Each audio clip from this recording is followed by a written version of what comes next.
Assalamualaikum warahmatullahi wabarakatuh. Alhamdulillah, hamdan wa syukuran lillah, amma ba'du. Masih ditemani Gitaru, my favorite music. Di kesempatan hari ini, Ana membacakan sebuah curhat kecil dari seseorang. Ini dia.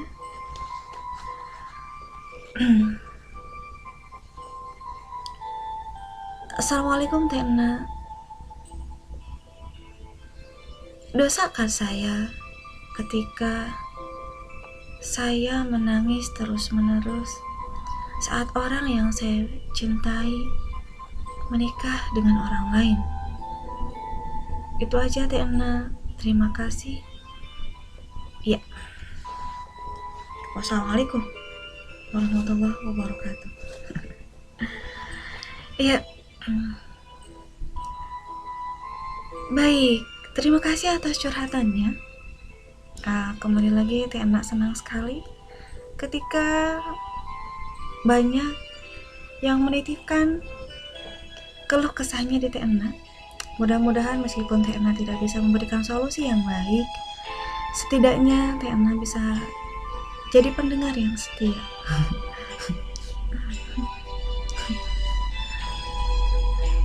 Bukan pacar yang setia ya, pendengar yang setia. Iya, alangkah indahnya memang ketika kita dapat hidup menjalani kehidupan yang Allah anugerahi dengan seseorang yang kita cintai. Kita mencintai orang itu pun mencintai kita. Ketika kita membayangkan itu rasanya sangat indah, gitu ya. Kalau rasa itu belum tentu benar. Mungkin ketika pada awalnya kita membayangkan hal itu akan sangat indah, tapi ketika dijalani mungkin juga tidak seindah yang dibayangkan. Baik, ketika pertanyaan Ukhtila tadi, dosakah saya ketika saya bersedih saat orang yang saya cintai meninggalkan saya atau menikah dengan orang lain? Ukhtina yang solehah, cinta datang tanpa diundang.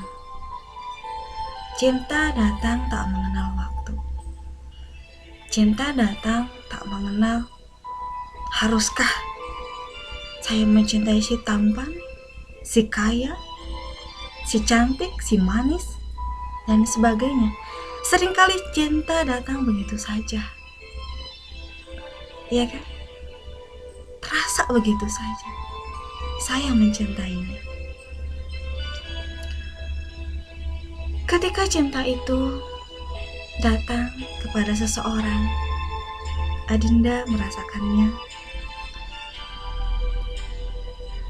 Wajar sekali ketika impian yang tadi itu datang, saya ingin hidup bersamanya.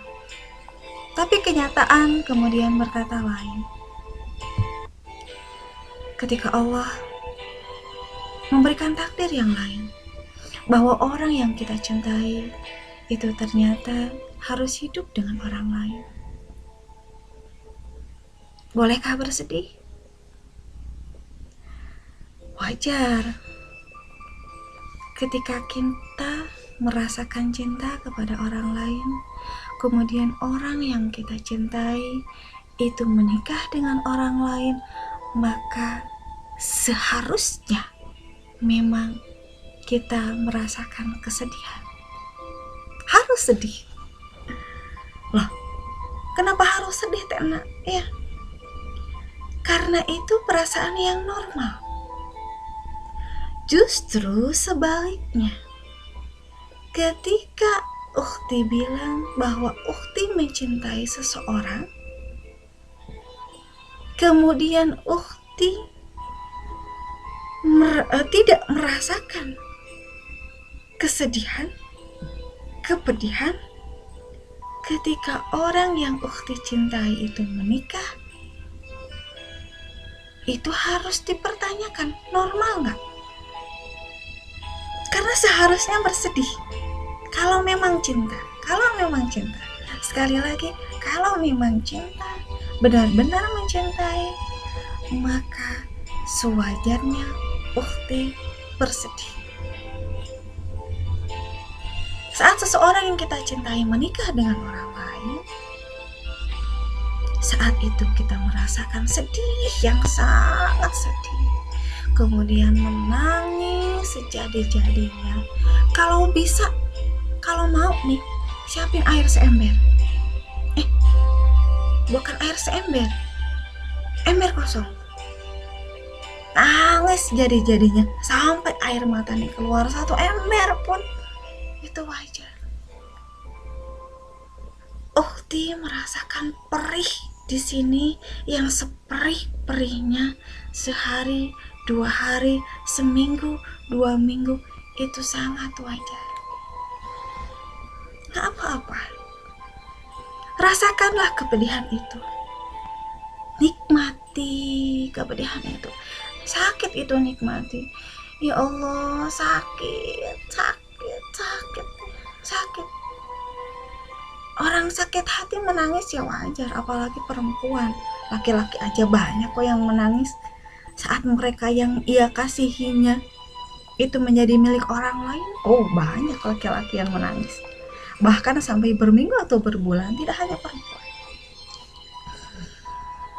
Jadi dalam keadaan seperti ini normal sekali saat kesedihan, kepedihan, dan air mata itu keluar.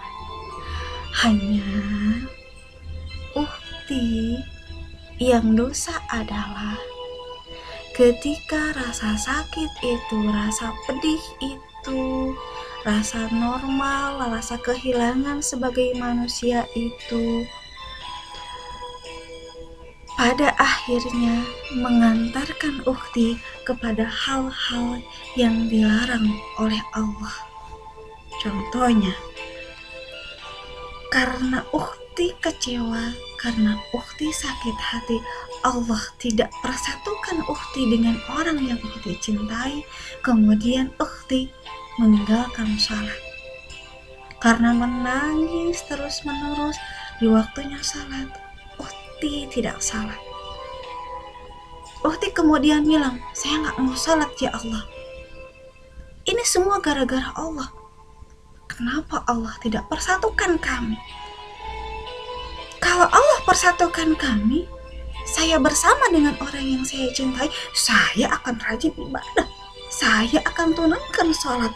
Tapi karena Allah tidak takdirkan kami untuk bersatu, maka saya kecewa, saya nggak sholat. Itu yang tidak boleh. Itu yang tidak boleh. Sedih boleh, menangis boleh, kecewa boleh, sakit hati boleh, tapi tidak menjerumuskan kita pada hal-hal yang akhirnya akan menyakiti kembali kita dan kemudian meninggalkan kewajiban kita kepada Allah. Nangislah dari ba'da subuh sampai sebelum zuhur. Datang waktu zuhur, sholat. Sedih kembali habis zuhur sampai asar. Azan asar berkumandang, sholatlah asar. Nangis lagi dari asar sampai menjelang maghrib. Datang waktu salat maghrib, tunaikanlah salat. Nangis lagi dari ba'da maghrib sampai isya. Kemudian ketika salat isya, azan berkumandang di salat isya, tunaikanlah salat isya. Kemudian di waktu malam, ketika kebanyakan orang terlelap, adukanlah semua kepada Allah, Sang Pemilik cinta. Ya Allah, betapa sakitnya ketika hamba tidak bisa bersama dengan orang yang hamba cintai. Ya Allah, betapa sedihnya ketika takdirmu ternyata tidak menakdirkan kami untuk bersama. Ya Allah, betapa perihnya ketika aku melihat, ketika aku mendengar orang yang aku cintai bersama dengan orang lain, perih, sakit, dan air mata ini tidak bisa untuk berhenti keluar. Tapi Allah, alhamdulillah, Allah masih anugerahi kita iman. Salah satu dari yang harus kita yakini dari keimanan itu adalah percaya bahwa semuanya atas qada dan qadarnya Allah. Semuanya atas kehendak Allah. Dan Allah sangat mencintai kita.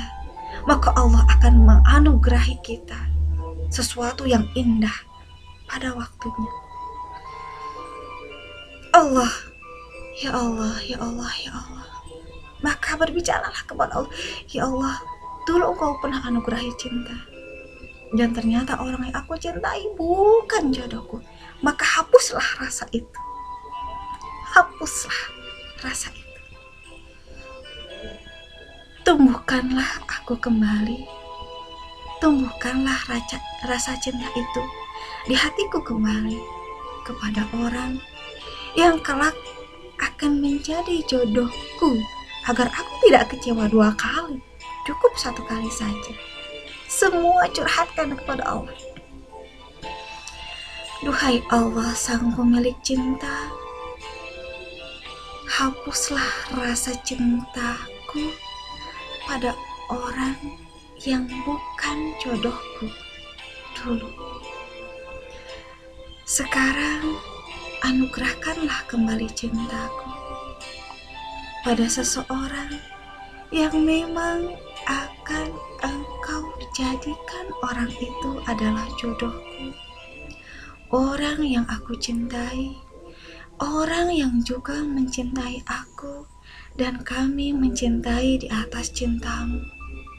Dan Engkau meridhoi cinta kami, sehingga Engkau akan anugerahi kami kehidupan, anugerahi kami kebahagiaan, anugerahi kami kehidupan indah di atas janji suci pernikahan. Rasanya indah, ya Allah, ketika kami bersama menapaki jalan demi jalan menuju ridho-Mu dengan orang yang kami cintai. Maka senyumlah kembali, karena kita yakin di sini bahwa Allah, sang pemilik cinta, akan anugerahi kembali cinta yang lebih indah bersama orang yang lebih mencintai kita dalam kehidupan yang lebih indah pada waktu yang tepat. Yakinlah itu. Kembalikanlah semua kepada Allah. Allah yang menghadirkan cinta. Allah yang memilihkan cinta. Allah sang pemilik cinta. Maka mintalah kembali cinta kepada Allah, dan yakinlah Allah akan memberikannya lebih indah dan pada waktu dan saat yang tepat. Jadi, bersedih karena orang yang kita cintai menjadi milik orang lain adalah boleh, tapi kemudian tidak larut dalam kesedihan itu. Move on. 3 bulan cukuplah untuk merasakan kesedihan itu. Kemudian 3 bulan recovery, kembali semangat lagi, move on lagi, yakin bahwa Allah akan memberikan yang jauh lebih baik pada saat yang tepat. Itu mungkin yang dapat Teh Ena sharing di kesempatan pagi hari ini. Mudah-mudahan ada manfaatnya. Wassalamualaikum warahmatullahi wabarakatuh.